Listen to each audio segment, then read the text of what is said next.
for today's video, nandito kami sa isang Korean convenience store.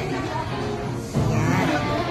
Ayan yung mga pots kasi pwede kang magluto ng noodles or stir-fried noodles dito. Ayan. Step 2. Ito yung choices ng mga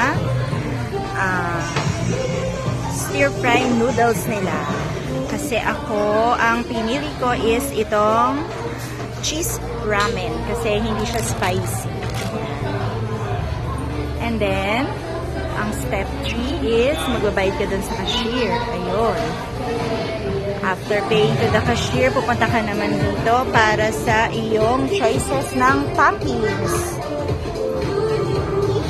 20 pesos per toppings. Yan. After that, after choosing your toppings naman,